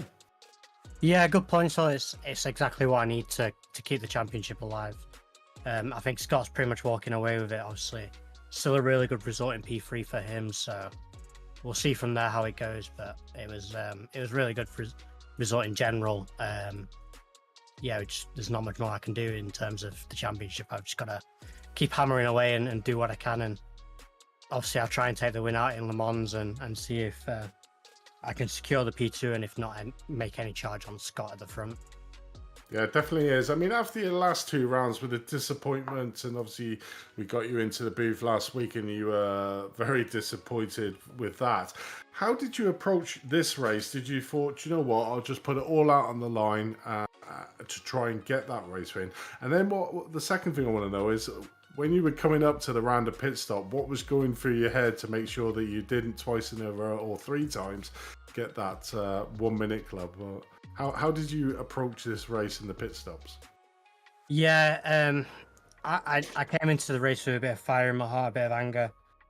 Just really wanted to get a win and reignite the victories, obviously, and the form for the back end of the season. I mean, the last couple of rounds have been races where I could have won or had chances to win and been in the right position. Just silly mistakes on my own part. I mean, Red Bull, I had damage from the incident with Nikolai and Scott.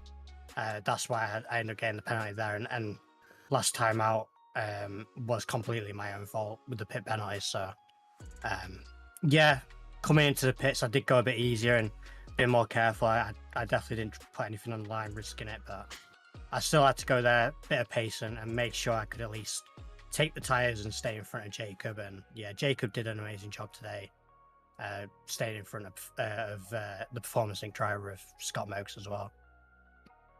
Just obviously talking about Jacob there, I mean, are you amazed at how well he's doing in that Ford? Yeah, I'm 100% amazed. I've been congratulating him and saying it on the stream as well. Congrats to Jacob in that Ford. He's doing an amazing job. I mean, the car in the first place at the start of the season was nowhere in contention to drive with the Porsches and the rest of the field, but he's really come along and understood the car. And I think with the most recent BOP of Iracing, it's definitely improved the Ford a bit, but he's really doing well in that car now to put it in a position where rightfully it belongs, but equally it's not quite there in pace yet, but he's doing amazing with it. Yeah, he's flying the flag for the Porsche. But congratulations on your race win. Gives you a really good opportunity, at least for that second place. Possibly the first place, maybe slightly out of touch. But it's certainly going to be an interesting race at Le Mans. Before we let you go, mate, is there anyone you'd like to give a shout out to? Yeah, big shout out to you guys as always. You're doing an amazing job on the broadcast. Tom for the series. Everyone at Olympus Esports, all the sponsors, IMB, Grip Engineering, myself for the photography, HSR Autos for giving us all the opportunities we get. And big things coming for next week. Hopefully we'll have the new 2023 livery release, and we'll get a few guys in the broadcast and so you can see it on the stream as well. I hope you guys like it. It's going to be a really kick-ass livery. Looking forward to that, and obviously showcasing it at Le Mans. So good luck for next week, the final at Le Mans, mate, and we'll see where you end up. Thank you very much, guys. So there was Thomas Cope, our race winner there, and literally led from start to finish. David, who would you like to have a chat with? Yeah, I think we've got to have a chat with our second place driver. Well, a first place driver in the second class, the Pro Am category. It's got to be Patrick Thompson, who joins us in the box now. Patrick, second win in a row. Had to take a little bit of advantage with Michael slipping up in the pit stop, but it certainly helps your charge to second in the championship. Yeah, I mean, it's pretty nice getting a second win in a row, but the Porsche was definitely what seemed like the better car today on Fuji. But luckily, if I can say it, Michael did indeed make a little mistake on his pit entry and crossed a little too far over the line, and handed me the lead in the Pro-Am, and I just kept it nice and clean until the end. Yeah, it's another race where near the end of the race you didn't have any pressure whatsoever. What do you take it down to, this improved performance with the BMW? Because you obviously dropped. We mentioned it before that you didn't quite have the rounds when you first swapped over it, and then all of a sudden you're taking 2 wins on the trot. Do you take it down to anything in particular, or is it just the luck's gone your way? I mean, a little bit of luck always helps, and certainly some has come my way. But I also think it definitely helps that I've been driving the BMW for a few rounds now. I'm usually only driving the Porsche when I do official races and stuff like that. So getting used to the BMW was a different challenge, and it took some time to find decent speed in it because it's a very different beast from what the Porsche is. And as we've had a long day, majority of us, and I have to remind you about our little testing crash in a certain hosted lobby not long ago. How did you get on at Daytona? Well, actually, we had 2 attempts at Daytona. We tried to hit in the main slot at what is midday, noon, your time yesterday. And it went quite well. Started off good. I think we were P5 and quite close to the front runners. And then after like 1.5 hours, I was bump drafting the guy ahead, and apparently the new damage model, I didn't notice, but the new damage model has made it so that the cars can when you hit someone from behind, the entire front like dips into the ground. So our car just kind of dug into the ground and then shot off to the left and sent me flying straight into the pit barrier going 200. Ah, Yes, okay. so we yeah. attempted the last and final one, and we made it to the end on P3 after some small crashes and stuff, you know, that happens along the way in a 24-hour race. Yeah, and which car were you using for that? We were using the Porsche. So you've had to adapt from about 4 o'clock to straight jumping in the Porsche, qualifying second on the grid, and then winning the race. It's not a bad day overall. No, I can't complain at all. So we go into the final round at Le Mans. You're battling James for second. Obviously, we'll close a little bit on Michael as well. But he's still got quite a lead. Good luck for that event. And before you go, is there anybody you want to give a shout out to? Thank you very much. And yes, I would also, as usual, shout out my girlfriend, my best friend, and my family that watches along and helps me overcome the odds and push on through for what may be a very exciting final next week. Certainly, I don't want to give Michael's bad luck, but don't slip up next week because this is going to get exciting. Not wishing luck, but yeah, I would look out for any black cats on the way, Michael. But yeah, Patrick, thank you very much, and good luck next week. So that was Patrick Thompson, who won the Pro-Am class, and we've got Andy Thompson with a Sander Island. Yes, we do indeed. Our AM winner, Sander Island, topping the AM Championship at the moment. Welcome to the box, Sander. Probably a little bit fortunate there with your teammate, Simeon Monclav, behind you, having that slight little speed. You very much seem to have a little bit more speed than you, but was there a little bit of team orders that gave you the edge there? There was a bit of team orders. We are trying because the driver championship is so close.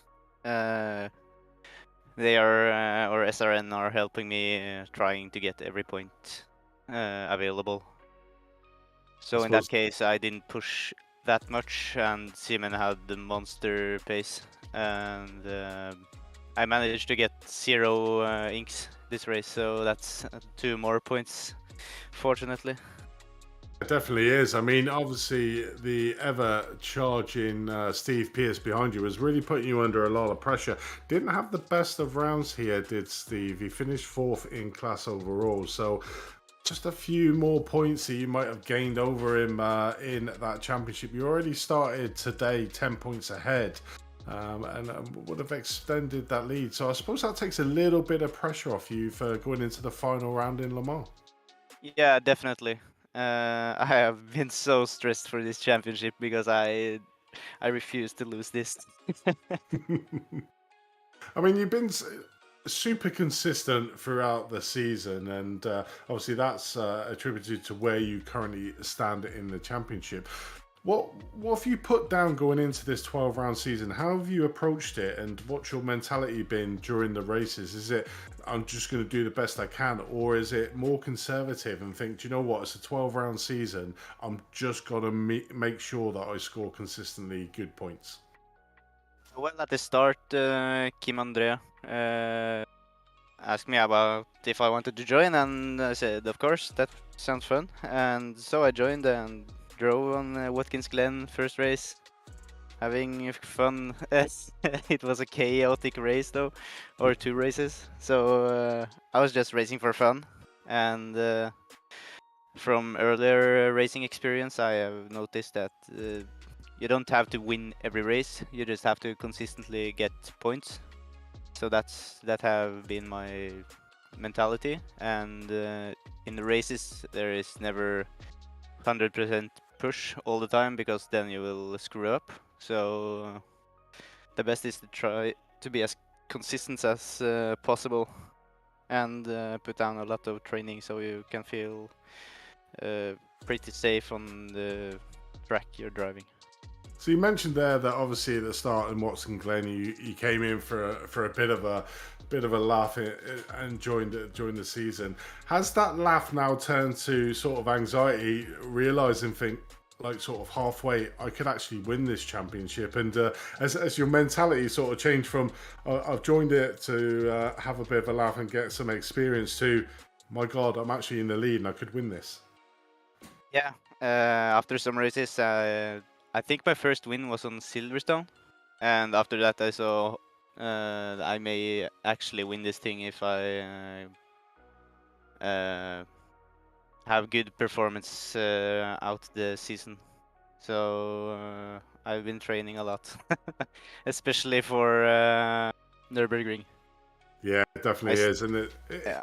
it's sort of shown as well. Do you know what I mean? Where we're seeing you through the season, certainly staying in the top half of that AM category, and how you've progressed from, say, race 1 at Watkins Glen to where you're at now.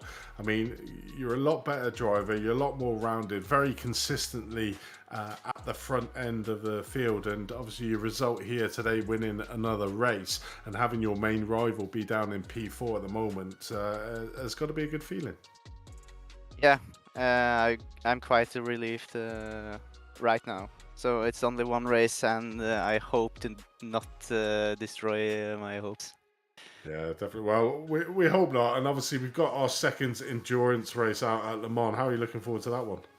I'm really looking forward to that race, actually. That was the first 24-hour race I have raced, even though Kim André crashed during the night. Yeah, we won't mention that too much for him. But Yeah. Sando, congratulations on another race victory, extending your lead at the top of the AM Championship. It's very much down to you to lose the championship, I feel, at the moment. But before we let you go, mate, is there anyone you'd like to give a shout out to? Shout out to Simon for not overtaking me, and SRN in its soul, and Porsche for making a good car for Fuji. Yeah, definitely. Congratulations, mate. So there was Sander Island, obviously getting here another race win in the AM. And Dave, you got Lewis. Do you want to have a chat with Lewis? Yeah, we'll have a chat with the rookie winner, Lewis McClellan. Lewis, it's a first win in a few races actually for yourself, but it seemed quite straightforward. So yeah, my mic was a bit away from mouth there. Yeah, it was quite a straightforward race. I was just trying to knock the lap in. Seemed pretty boring race actually. Yeah, you managed to get well involved with the AMs and a few of the Pro-Ams actually, finishing 15th overall.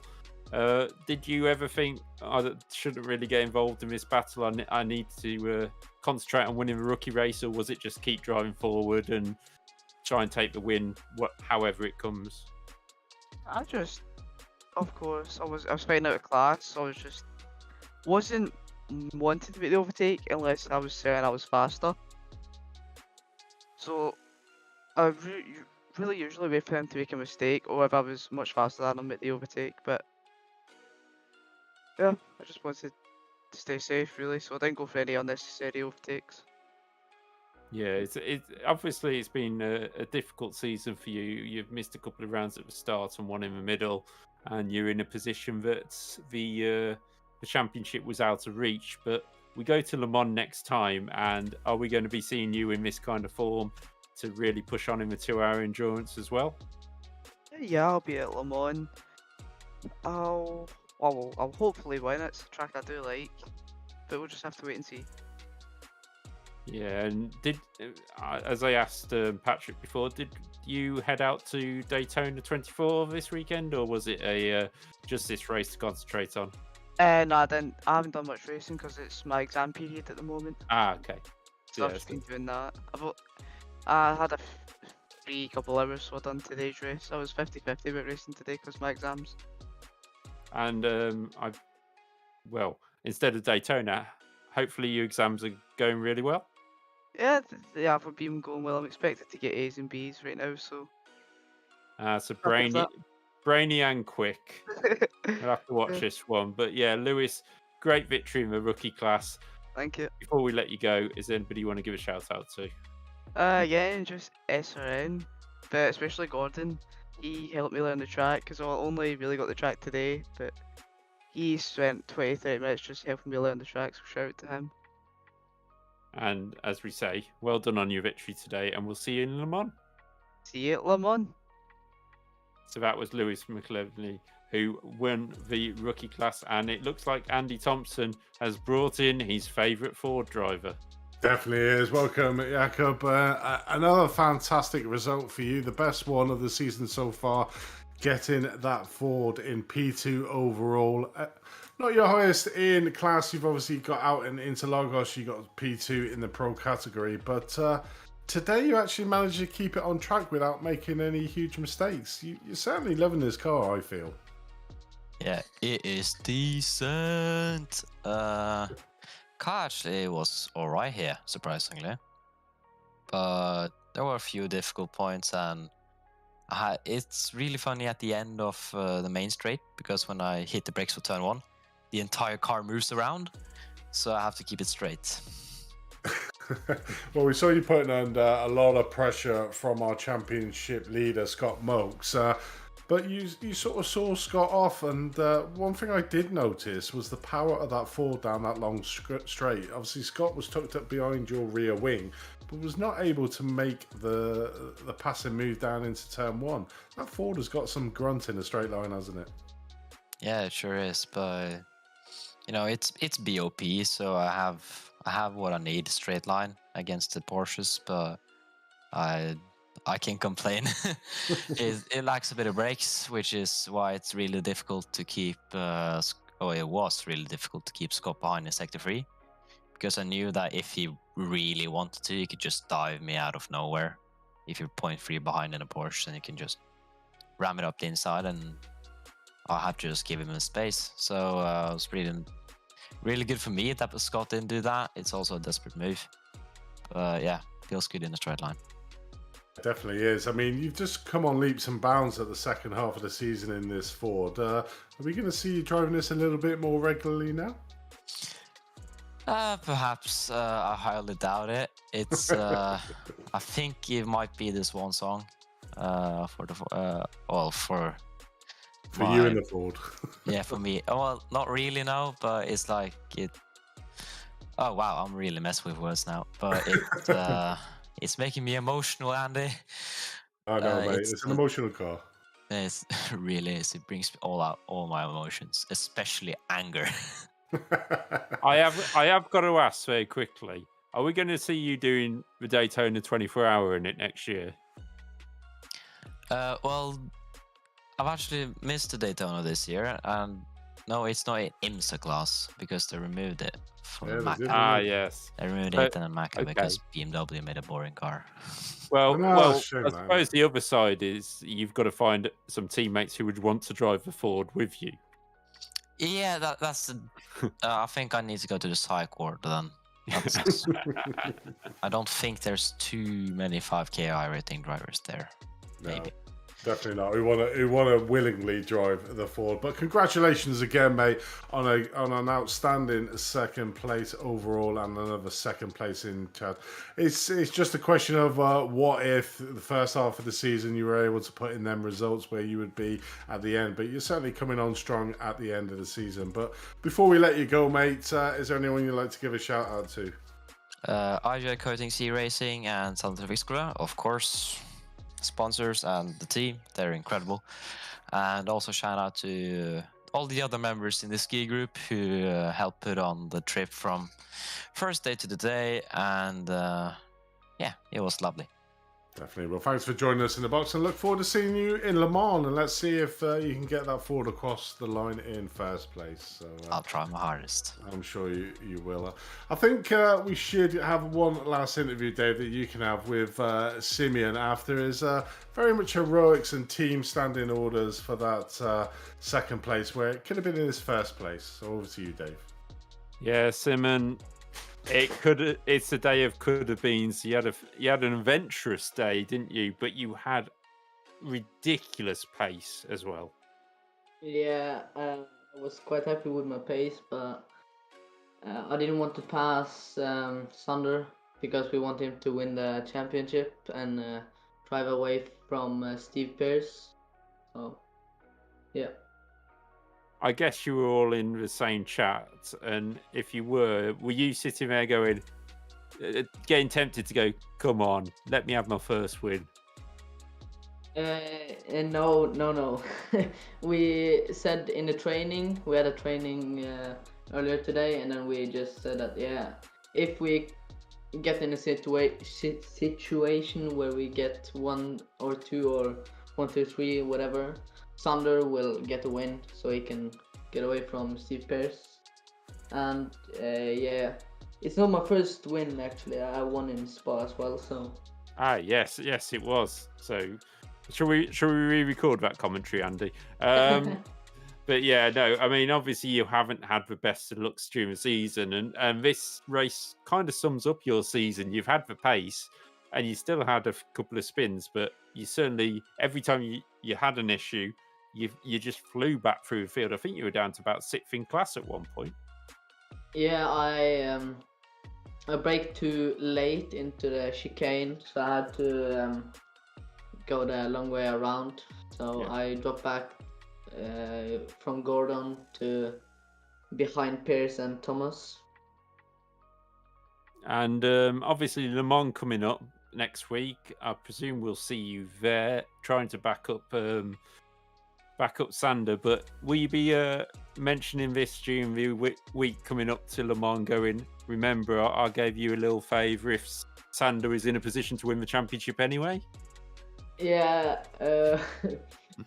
I don't know about that, but I guess we'll see. But if he gets, I think we haven't calculated it yet, but he may already have won. He just have to show up and just drive to win, but we haven't calculated it yet. So I guess we'll see on Le Mans.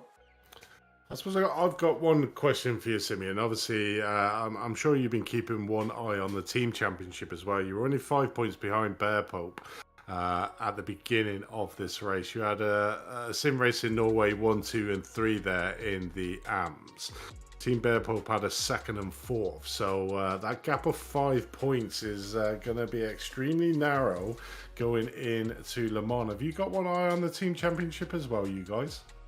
Yeah, of course. That was kind of the reason we tried to get 1 and 2 today, so we could get the points, and that's why Sander got the win, because I'm so far back in the drivers, and it doesn't matter which one of us finishes 1 or 2 in the team championship. So that's why I just stayed behind Sander in the race. Yeah, definitely. I mean, you've done an outstanding job there, and very much a team player, evident for everyone to see. But before we let you go, mate, as our final interview, is anyone you'd like to give a shout out to? Yeah, of course, the SRN team to help and be quicker at the track. We help each other, so yeah. Definitely. Well, thanks for joining us, and look forward to seeing if you can clinch that team championship as well as Sander clinching the AM championship out in Le Mans next week. So thanks for joining us, mate. Yeah. So there was Simeon there, 2nd place, and very much a team player overall. Certainly had that pace out on track to maybe take the AM championship win here tonight, but was playing rear gunner for Sander, because obviously he wants him to win that championship, and he's put himself, Dave, in a really strong position now, Sander, with probably the round that Steve really didn't want to have. So as a team, they've really helped Sander out get that bigger point score going into Le Mans. Yeah, exactly. And unfortunately for Steve Pearce, David Gill can't make the final 2 rounds due to a move in his life. So basically, it's a Lone Ranger against the 3 Norwegians. So it's going to be tough for Steve, but I'm sure he'll put every performance possible in to try and do it in Le Mans. Michael Hooper leading the way pretty much. Will he have sealed it? I'm not quite 100% sure, but he is away and gone in Pro-Ams. Scott Mokes again, all these championships are sort of biggish gaps, but touch and go as well. So they're not decided yet, and anything could happen around 2 hours of Le Mans. And if you end up, for some reason, crashing the car and retiring, it could be all over for you. So there's still a long way to go. There is only one round left, the 2-hour last endurance race around the world famous Le Mans circuit. It's going to be interesting. Thomas Coper's managed to give him the best opportunity possible to take that second place and put a little bit more pressure on Scott Mokes. We're yet to see if Scott is able to get out for Le Mans. We do hope he can, and we do hope his surgery goes extremely well this week, and he makes a speedy recovery, but has certainly made it interesting at the top of the pro. Same with Michael and Patrick, but like we heard him there, Patrick struggled a little bit when the changeovers of cars happened and he moved over to the BMW, but certainly has come on strong. And unfortunately, James there just still in with a shout though. Was only one place behind Patrick, so has only lost 2 more points to Patrick for that second place in the Pro-Am. The Am side, Sander Island, has extended his lead over Steve Pierce for the Am Championship, and Paul Joseph Clist does have a commanding lead, still managing to score some valuable points here, although probably having a round to forget. So like you said, Dave, there, you know, still all up for play in each of the championships. You never know what can happen in a 2-hour endurance race, and especially when you add in, you know, Le Mans the way it is, it can bite back quite hard. But a little bit of a sneak preview about what's coming up on Performance Link is we're just getting into the finite detail of possibly having the very first Performance Link World Endurance Tour Team Championship. So more details will follow out shortly on that. So hopefully that will be a really good event that the drivers will love. And then we'll possibly come back to season 2 of this Performance Link same time at the end of the year, just so everybody can have a break over the summer period, because everyone goes on holidays, and yeah, we would like maximum attendance really for our championship. So there's a little bit of a sneak preview and an insight into what we're thinking here on Performance Link for future series that these drivers can get their teeth into. But that is the end of here at Fuji Speedway. I have been Andy Thompson. I've had Dave Whitehouse alongside me and the wonderful Lewis Aurora in the production box. A big thank you to our 3 main sponsors, Performance Link, Green Future Technology, and Simography Photographs. So very thank you for them for sponsoring this series. But my name's Andy Thompson, and I'm going to say good night and look forward to the final round in Le Mans for a 2-hour endurance special. Good night.